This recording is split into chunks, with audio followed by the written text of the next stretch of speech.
Fala, Marquinhos!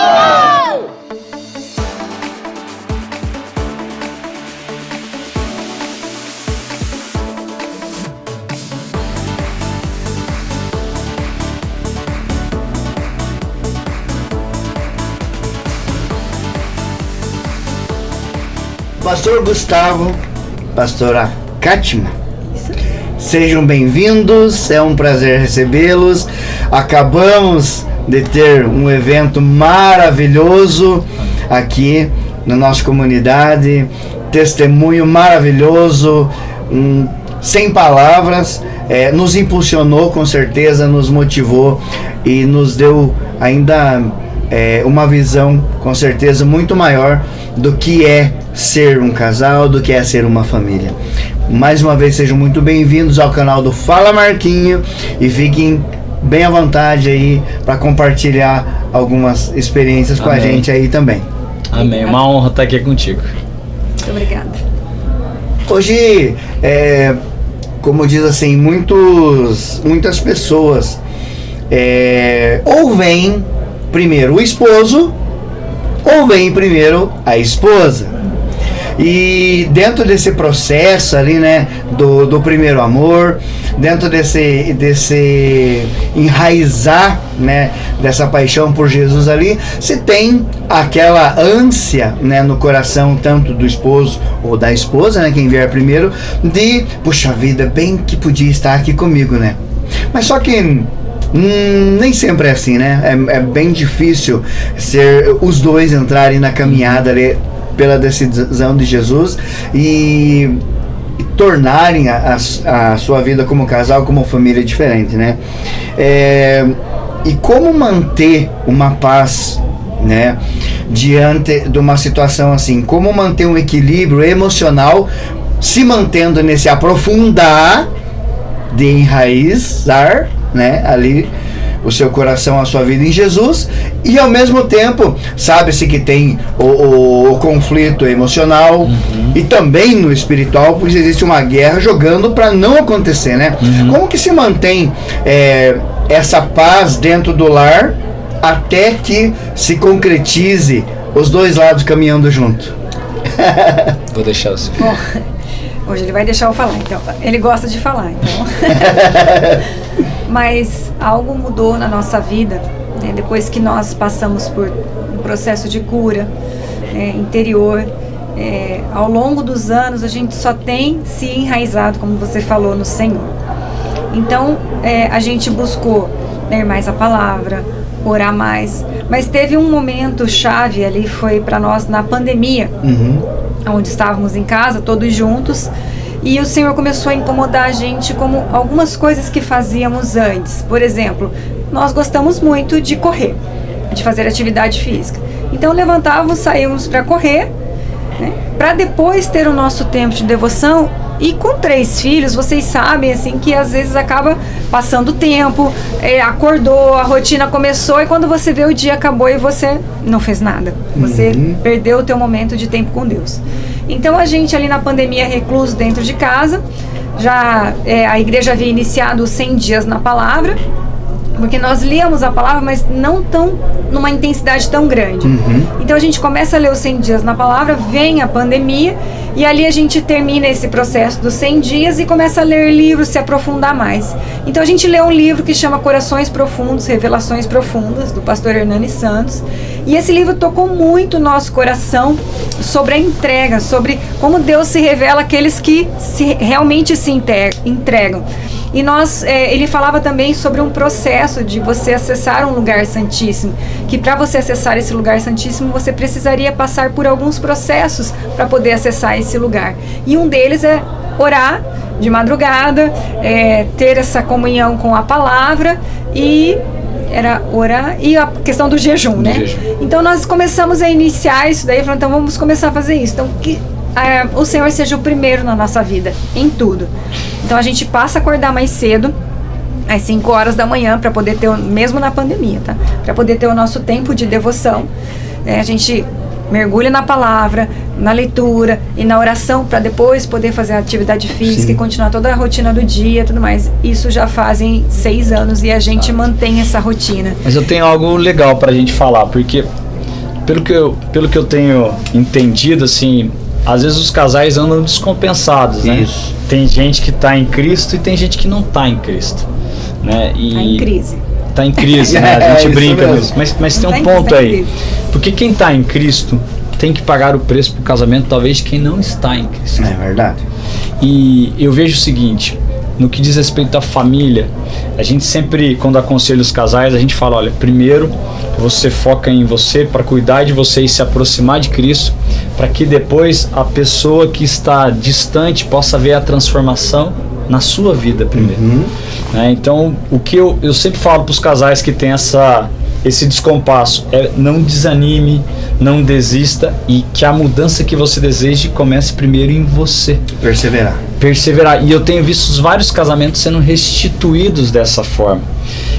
E isso muitas vezes está ligado ao sacrifício que o casal precisa fazer para ver a transformação do outro em Cristo. Eu gosto muito disso, quando a gente paga o preço, né? Como Cristo pagou o preço pela nossa vida, que a gente tem essa disposição de pagar o preço para o nosso cônjuge.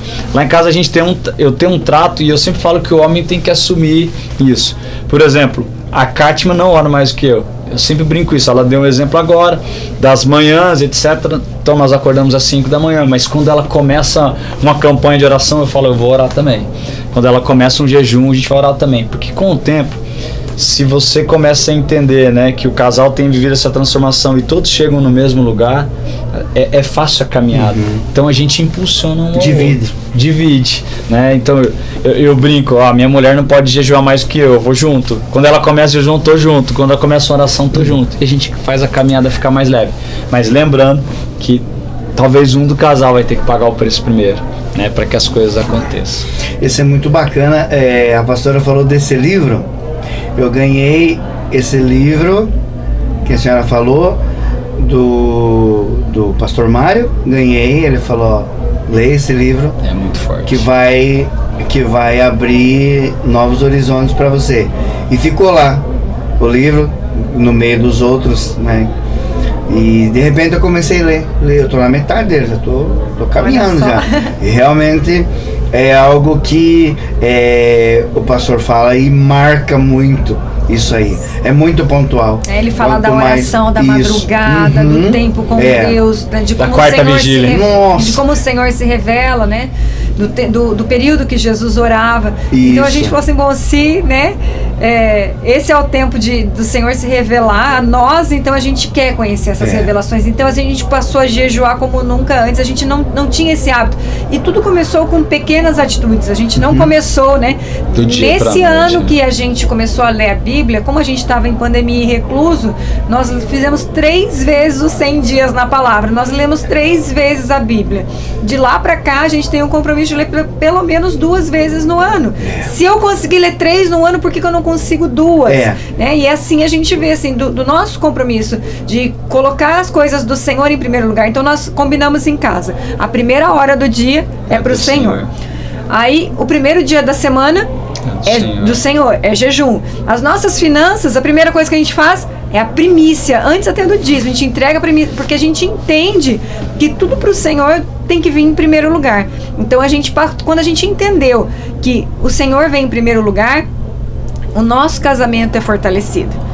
Então buscai em primeiro lugar o reino de Deus e a sua justiça, e todas as coisas vos serão acrescentadas. Quando nós conseguimos internalizar esse versículo, e a gente sempre fala que é um dos versículos que nos acompanha, tudo para nós começou a fazer Mateus sentido, 6:33. né? Mateus 6, tudo começa a fazer sentido, e a gente começa a priorizar as coisas do Senhor, né? A entregar tudo que nós temos de melhor para Ele. Amém. Tem algumas questões também que eu gostaria de entender um pouco melhor. Não digo nem entender, mas aprofundar, porque também são algumas situações que vêm se tornando, de certa forma, comum, né, em meio ao meio cristão, né? Eu prefiro casar só no civil. Já tá bom. Não, eu prefiro casar no religioso. Ali já tá tudo certo, tudo bem. E também tem, vamos colocar assim, aquilo que a sociedade vem trazendo, né? Que é contrato para isso. etc. Vamos morar junto e tal. E de repente não se... Vamos dizer, o civil e o religioso tem o seu peso devido à aliança. Uhum. Outro lado, a gente sabe que está fora de uma aliança. Usando esse parâmetro aqui, falando de ministério, né? Vamos trazer para a questão ministerial, independente da área que será, se servir no estacionamento, servir o diaconato, pastor, enfim. Isso tem um peso. Como abordar, né? Como que eu posso abordar assim, sem...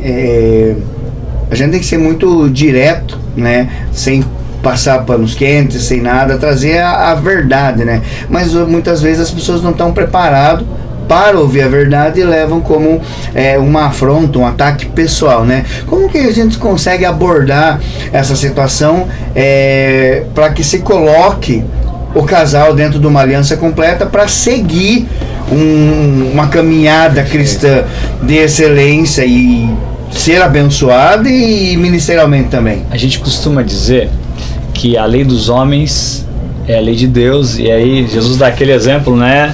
Quando Pedro e Jesus têm que pagar o imposto. Jesus fala, olha, dá a César o que é de César e dá a Deus o que é de Deus. Então, a gente estabelece alguns princípios. A primeira coisa para qualquer casal é caminhar debaixo da lei dos homens, né? Então, tem a questão dos registros, dos proclames e caminhar debaixo da bênção de Deus. Então, sempre a gente orienta isso. Mas o que a gente tem percebido, né? A gente vive num tempo de alianças modernas, no bom sentido, né? Então, você tem todo e qualquer tipo de casamento dentro da igreja. Nós, como igreja, temos tido sempre um papo claro e específico sobre o tema. Por exemplo, né? Talvez o assunto seja até polêmico, mas nós passamos orientação sobre o segundo casamento. Isso é claro para toda a igreja, né? Existem algumas histórias, por exemplo, de segundo casamento, que em algum momento, dependendo da história, a pessoa não serve em alguns ministérios. Ela tá ali na casa, na igreja sendo alimentada, mas serviço não. Então o que a gente estabelece é um papo franco e direto, né? Porque pensa só, você estar debaixo ou servindo em qualquer ministério e não estar debaixo de uma aliança. Então é importante demais que a gente seja transparente com as pessoas. Não abrir brechas. Sem brechas, né? E tem muita gente que nos agradece. A gente tem vivido, experimentado, pelo menos nas nossas lideranças de célula, casais que vinham sem esse conhecimento de saber como que era um casamento, como funcionavam as coisas. E quando a gente tem o coração alinhado e explica, o que a gente tem experimentado são casais casando novamente, fazendo a correção. Inclusive, daqui a alguns dias tem um discípulo nosso, né, um diácono da igreja, que vai fazer um casamento de um casal que entendeu com a explicação que foi dada, que era importante casar no civil e no religioso. Nós temos muitos testemunhos. Nós temos bons testemunhos de disso. Pessoas que entendem que quando começam a frequentar a igreja, começam a frequentar a célula, porque a pessoa, para ela poder servir hoje, ela tem que estar em célula. Na igreja, ninguém serve sem ela estar numa célula. Então, a partir do momento que ela vai numa célula, daí o líder já tem essa abertura para perguntar como que é o teu relacionamento, em que tipo de comunhão, né? Que tipo de regime vocês são casados. Com certeza. A gente mora junto faz tantos anos e tem filho. Olha, você nunca pensou em formalizar a tua união? Aí a pessoa fala, não, mas eu tenho um contrato. Aí a gente sempre explica que contrato não é aliança, né? É isso que tem que ficar bem claro, porque a qualquer momento um contrato pode ser desfeito, uma aliança você não desfaz. Então a gente tenta trazer essa verdade para a vida das pessoas. Então a gente tem visto assim muitos milagres. Para mim é um milagre de ver as pessoas sendo tocadas, né? E temos tentando, inúmeros testemunhos, né, né, caminhar debaixo da verdade quando conhecem e estarem daí podendo servir e tudo mais. Mas a gente recomenda a todos os líderes, né? Quando você tem um coração aliado com o reino de Deus para tocar na vida das pessoas, muitas vezes, por mais dura que seja uma direção dessa, a gente tem que entender que o Espírito Santo pode conduzir uma conversa dessa e levar um conceito. E tem que ter um coração ensinável, né? Um coração ensinável e estar disponível, né? Porque se é uma direção de Deus, né? Se é um direcionamento, primeiro, que é em amor, né? Para trazer algo bom. Se está direcionando em amor. Com temor, principalmente. Sabe o que a gente vê? A gente vê casais que decidem corrigir serem muito abençoados por Deus quando eles fazem a aliança da maneira correta, estabelecida pelo Senhor. Mesmo que eles não fizeram antes, mas decidiram corrigir, existe graça de Deus aí. Interessante, nós falando assim de aliança, né? De falar assim de casamentos longos, até a morte, vamos dizer assim, né? Na época dos bisavós, do vovô e da vovó, mesmo com todas as limitações deles, né?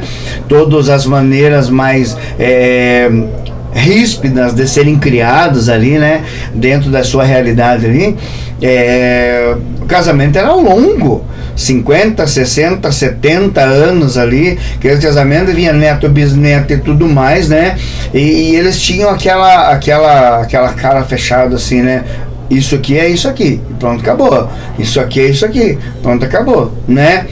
E se prolongou geração 1, 2 e 3, mas hoje vem se mudando já ao longo, acredito eu, que de uns 20 anos para cá, já mudou esse cenário, né? Ele mudou de uma forma que muitos levaram para um lado bom e outros se perderam na curva e, né, deixaram a desejar e perderam de desfrutar. Trazendo pro contexto dos casamentos hoje, os jovens que estão começando a sua vida agora, você acha que essa cumplicidade, é claro que primeiro vem os princípios, questão da aliança, respeito e tal. Todos esses princípios, eles vêm junto. Mas há que essa reciprocidade, as verdades vindo de ambos os lados, nos tempos de hoje, eles são o que pode manter esse casamento duradouro, assim como eram dos avós e bisavós, tudo? Eu vejo que hoje em dia você vê mais divórcio do que casamento. Então a figura do casamento ela foi manchada como algo que não tá bom, separa. As pessoas não têm o ânimo de consertar, a disposição de lutar. Então o que é o mais fácil? Trocar. Né? Você vai, a televisão quebrou, o que você faz? Você conserta ou você vai jogar lá fora e comprar uma nova? Então assim, hoje com esse imediatismo das coisas, né, da geração fast food que a gente fala, que é o que a gente passa com os nossos filhos, as pessoas não têm mais paciência para investir no relacionamento, para investir na cumplicidade, na conversa, no conserto, porque assim, começar é fácil, agora consertar é muito mais difícil. Você consertar algo que foi quebrado, porque nós sabemos o que passa. Casar foi fácil para nós. Agora, consertar foi muito difícil, foi muito mais doloroso. Quantas pessoas estão dispostas hoje a pagar um preço pela restituição? Porque o que a gente estava falando, né, do altar, né? Esse texto que nós falamos hoje de Ageu, ele fala que quando vai reconstruir o templo de Jerusalém, ele fala, a instrução do profeta que o Senhor dá ao profeta primeiro você vai reconstruir o altar. Altar é lugar de sacrifício. Então, se você primeiro precisa reconstruir o altar, você precisa se sacrificar. O problema é que as pessoas querem colocar primeiro o eu e o ego. Eu venho acima de todas as coisas. A modernidade hoje diz que eu sou dona do meu corpo, que eu sou livre, né? Eu sou dona das minhas vontades. Felicidade sua, né? A sua felicidade é o que mais importa. Sou eu quem defino, né? Aquilo que é melhor pra mim. Exatamente. Né? E aí acabam esquecendo de que eu não casei para ser feliz, eu casei para fazer o outro feliz. Enquanto a gente não entende isso, eu vou sempre buscar uma felicidade que nunca eu vou ter. Então, a partir do momento que eu começo a me sacrificar, né, a deixar no altar tudo aquilo que fazia sentido para mim e era importante, não faz mais, eu começo a enxergar o outro de uma maneira diferente, eu começo a buscar isso, eu começo a consertar isso. E a segunda coisa que ele fala é sobre o alicerce. Depois que você constrói o altar, você constrói o alicerce. Nós precisamos estar firmados em Cristo. Não existe casamento sem Cristo. Eu desconheço. A gente sempre brinca e fala assim, com Cristo já não é fácil. Sem Cristo, pra mim, Isso é verdade. eu não conheço. É em crise, né? Em crise, ou você apenas convive com a pessoa, que é o que a gente vê hoje, inclusive dentro das igrejas. Mantendo a aparência, né? Mantendo a aparência, status, tá bom aqui, porque assim, você ganha o seu dinheiro, nós temos uma casa, nós temos um carro, tá tudo bem. E a gente finge que tá tudo bem, só que não tá tudo bem. Então é isso que a gente tem visto hoje, casais que apenas sobrevivem. E vai se definhando cada dia mais, recentemente, em novembro de 2025, nós tivemos a honra de celebrar os 50 anos de casado do meu pai e da minha mãe. Ah, que benção. E fazia tempo que a gente não via um casal com 50 anos de casado, né? E pegando um pouco de exemplo de gancho, isso a Kátia falou aqui, olha, a gente não casa para ser feliz, a gente casa para fazer o outro feliz. E fala muito do amor sacrificial, Sim. porque marido e mulher vieram de realidades distintas. Papai e mamãe não ensinaram a gente a vencer não ensinaram a gente a ser bons pais, bons maridos, mas ensinaram a gente a vencer na vida. Porque carrega uma história humilde, talvez você cresceu falando, olha, eu preciso vencer aqui, porque teve alguma restrição, etc. Então nós não fomos criados para isso. Mas o casamento é lugar de sacrifício, onde o menino deixa de ser menino e passa a ser homem, e a mulher deixa de ser menina e passa a ser mulher. Né? E quando a gente vê essa transformação, a gente entende que o casal está disposto a pagar o preço, sacrifício, para que um casamento permaneça e que as coisas cheguem. E falta muito treinamento, né? Hoje, se você vai conversar com um jovem, com um adolescente, realmente eles, eu casar, sei lá, só com 30 anos, isso se acontecer e tal. É difícil o cara sair da casa do pai, né? Isso. Se aninhou, acostumou, tá bom aqui. Verdade. Por que eu vou me submeter lá fora? Eu não tô sendo treinado. Inconscientemente, eu não estou sendo treinado, como é que eu vou reagir lá fora? Como se eu preciso de treinamento, como eu não tenho, então vou ficar por aqui. E o melhor treinamento para um casamento é dentro da própria casa. Isso é verdade. Olhando o que os pais e as mães fazem. Nós falamos há pouco, mas o maior presente que a gente pode dar para os nossos filhos é um casamento forte dentro de casa, para que quando chegar a vez dele, eles possam atingir o alvo, espelhando o que o papai e a mamãe fizeram. Eu falei que os nossos filhos, eles precisam ter a gente como espelho, e a gente tem que criar eles para serem bons pais, bons maridos e boas esposas, para quando chegar a vez dele, eles replicarem isso. E eu creio muito que o mundo vai ser diferente, com famílias fortes, né? Pais fortes, mães fortes, famílias construídas. Talvez a gente não estaria vivendo a crise que a gente vive hoje. Com certeza. E as crises que passamos hoje, ou que se vem passando hoje, com o amadurecimento e o treinamento que se adquiriu ao longo da caminhada, a gente sente a pressão, mas não se deixa vencer pelo impacto que aquilo causa, né?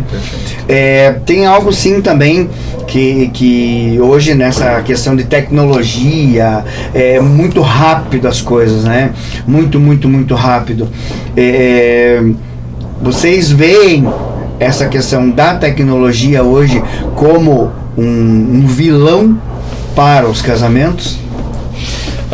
Eu vou falar também de algumas experiências que a gente teve, mas desde quando o nosso casamento foi restaurado, como homem eu tomei algumas decisões. A primeira delas é que a minha esposa teria acesso total ao meu telefone celular. Eu brinco que o homem que dá o telefone celular para a esposa, ele está liberto. Então. Ela tem a senha, ela tem todos os acessos que eu tenho, né? E em casa nós estabelecemos esse padrão, porque quando a gente não presta conta, a internet pode ser um vilão de várias coisas, de relacionamentos extraconjugais, porque tudo começa com um flerte ou qualquer coisa nesse sentido, mas também de roubo, né? De roubo de tempo com a sua esposa, etc. Que você com assiste, certeza, tudo né? mais. Então, nossos celulares estão todos bloqueados em casa, ninguém pode acessar nada. Inclusive os nossos filhos, né? Tem esse controle parental. Sim. Porque exige esse cuidado todo com uma família, né? Eu vejo que a internet, ela só tem a acrescentar na nossa vida, se souber usar com inteligência. Sim, né? com certeza. Então, são coisas que a gente não pode deixar ela roubar da gente. é uma bênção se você souber usar. Agora, se você não souber usar, ele vai roubar o teu tempo, roubar a tua família. Ele rouba tudo. A gente tem um bom testemunho disso, porque como cristãos, talvez eu poderia ter vergonha de falar isso, mas durante muito tempo a gente pode falar, eu não li a Bíblia uma vez, 2, 3. A tecnologia ajudou eu e a Kátia, por exemplo, a conseguir a ler a Bíblia várias vezes, a estudar, a mergulhar na palavra. Coisas que talvez... várias versões, a ver estudos sobre aquilo, né? Bíblias que você clica lá sobre a palavra e ela já te dá as traduções, a origem. Isso é a tecnologia a seu favor. Certeza. Isso. Então a tecnologia não é ruim, né? Não. É a forma como a gente usa ela. Precisa ter a maturidade suficiente para saber aonde vai. E o controle está aqui, né? Tá no só no dedo. Sempre no dedo. É em Deus e no dedo. Com certeza, né? Hoje, muito se fala a respeito que o amor, ele é uma decisão, né? Eu decido amar, né? E eu decido perdoar. Só que muita gente, nos novos, né, trazendo para o contexto dos mais jovens, eles entendem aquela questão da paixão, do encantamento ali, muito lindo, muito linda, e aquele, vamos dizer assim, aquele calor das primeiras impressões, até mesmo do primeiro ano ali, como algo que vai se prolongar por muitos anos, né?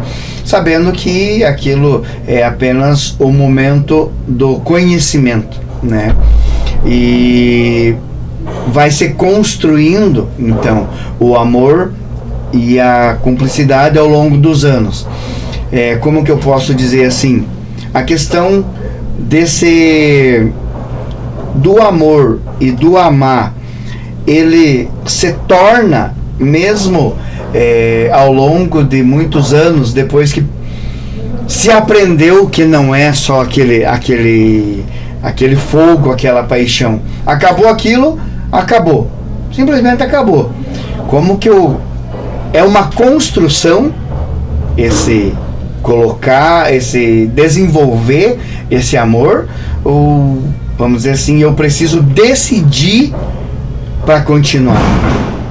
Vocês vão conseguir formular. Eu acredito que eu entendi o que você quer dizer. Porque a gente vive hoje é rodeado pelos sentimentos. Eu sinto que eu gosto de tal pessoa, que a gente vê os adolescentes. Não, eu sinto tal coisa, tal... Não, o sentimento não te traz constância. A gente decidir, igual ele falou assim, eu não te amo mais, quando ele voltou pra mim pra casa, eu não te amo mais, mas eu decido tentar novamente te amar. Então assim, qual é a decisão? É o meu ponto de partida. Então assim, a gente decide coisas o dia inteiro, da hora que a gente levanta até a hora que você vai dormir. Você decide a roupa que você quer pôr, você decide o que você vai comer, você decide o caminho que você vai pegar pro trabalho, você decide o tempo todo. E assim também você decide por amar ou não. Porque eu tenho que vigiar o tempo todo, né? Não deixar Satanás vir com coisas na cabeça, porque é assim que ele tem se infiltrado hoje. Hoje você não vê as pessoas se endemoniando, você vê atacando na mente, na emoção. Então a gente tem que ficar atento, porque as pessoas começam a sentir coisas demais que são ataques malignos de Satanás na mente das pessoas. Então tudo sim a gente racionaliza a partir de uma decisão. Perdão é decisão. Porque claro que você tem o sentimento da dor, mas a partir do momento que eu decido perdoar, e eu falo assim para a pessoa, quem que foi que te ofendeu? Tal pessoa, ora por ela. Não, eu não consigo. Ora por ela. Porque assim, na oração, nessa internalização que eu vou começar esse processo, porque tudo é um processo. O amor é um processo. O perdão é um processo. Tudo é um processo, mas tudo parte de um ponto de decisão. Eu gosto muito de uma interpretação, né? Porque Deus nos amou incondicionalmente e Deus nos perdoou incondicionalmente. Toda vez que eu deixo de perdoar alguém, olha só, eu recebo perdão, mas eu deixei de perdoar alguém. Será que eu não estou fazendo o papel de Deus na vida dessa pessoa? Será que eu não estou julgando ela no lugar de Deus e eu esqueci o perdão que Deus me deu? E a mesma coisa o amor que Deus me deu. Então, a gente fala de vários tipos de amor, né? falando do amor do marido e da mulher, etc. Mas quando a gente entende essas verdades, a gente entende que Deus decidiu amar a gente e perdoar a gente, independente de saber quem você era, o que você fez. O pai do filho pródigo não pergunta onde ele estava e o que ele tinha feito. Ele simplesmente estava ali esperando, decidido a amar, decidido a perdoar. Ele não perguntou. A Bíblia em nenhum momento fala: olha, filho, o que você estava fazendo? Eu simplesmente recebi. Que bom. Fiquei muito, muito feliz por ter esses minutos a mais. Te agradecemos. Vocês. Obrigado por terem disponibilizado mais esse tempo com a gente aqui no canal.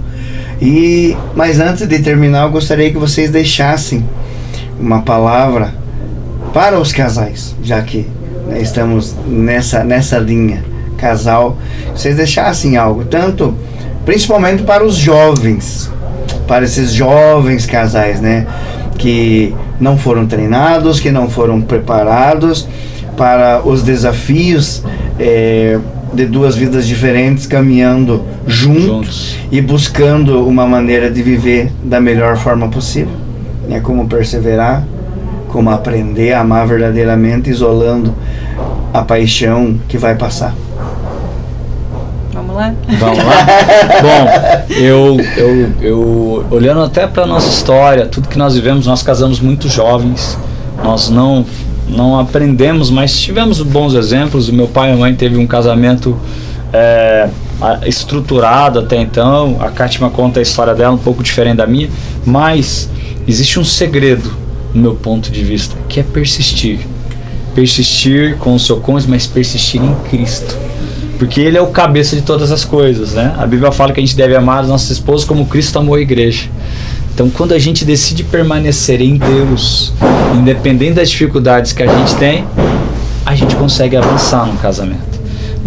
Essa é uma história que nós vivemos juntos, casamos muito novos, não fomos ensinados, tivemos dificuldades, mas em Cristo nós vencemos todas as coisas. E eu acho que para os mais jovens, né, eu sempre falo: permaneça e continue em Deus. Tem coisas que você não sabe, mas o Espírito Santo e Deus pode te ajudar a orientar e ser abençoado, né? Eu digo assim, a melhor coisa que a gente tem hoje na nossa vida é Cristo. E a segunda melhor coisa que a gente tem hoje é o casamento. Amém. É ali que a gente realmente é forjado, e é ali que realmente a gente vê o amor de Cristo se manifestar, é no meio da família. Amém. Igual nós falamos, família é projeto de Deus. Então não queira viver sozinho, né? Não tem como. E achar que isso é projeto de Deus para sua vida, que isso é engano do maligno. Se Deus criou o homem e a mulher para formar uma família, para crescer e multiplicar, né? Por que não fazer parte do maior projeto de Deus, Amém. que é a família? Então eu falo que o casamento é bom demais. E se você, né, aprender a cultivar isso todos os dias, você vai viver os melhores anos da sua vida. Amém. Eu digo que, né, eu falo sempre pra ele, casaria com você, marido, novamente. todos os dias novamente, né? A gente se olha, hoje eu casaria com você de novo, amanhã eu casaria com você de novo, todos os dias da minha vida, porque em Cristo você me completa. Amém. Porque eu tenho alguém que me preenche o meu coração, preenche todo o vazio, e Ele completa. E juntos nós formamos hoje uma família. Então eu não preciso buscar mais carências de coisas. Eu tenho um marido hoje, porque tudo que eu preciso está no Senhor. E Ele aqui completa a minha vida. Ele traz essa felicidade aqui na terra, junto com os nossos filhos. Então, através do amor de Cristo, hoje eu consigo amar verdadeiramente o meu esposo. Então eu digo assim, é bom, vale a pena, e esse é uma promessa do Senhor para nós, né? Como diz o pastor Silmar Coelho, que teve nessa semana, falou assim: eu vou entrar no céu com a minha família. Amém. Então esse é meu maior desejo, é entrar no céu com a minha família. Eu não quero entrar sozinha, eu quero que todo mundo vá junto. Então esse tem sido hoje o nosso maior desafio, né? Que é fazer os nossos filhos amar esse mesmo Jesus que nós amamos. Que bênção. Que bênção. Amém. Pastor Gustavo, pastora Kátima, mais uma vez, muito obrigado pelas palavras, muito obrigado por esse compartilhar, né, de experiências aqui no nosso canal do Fala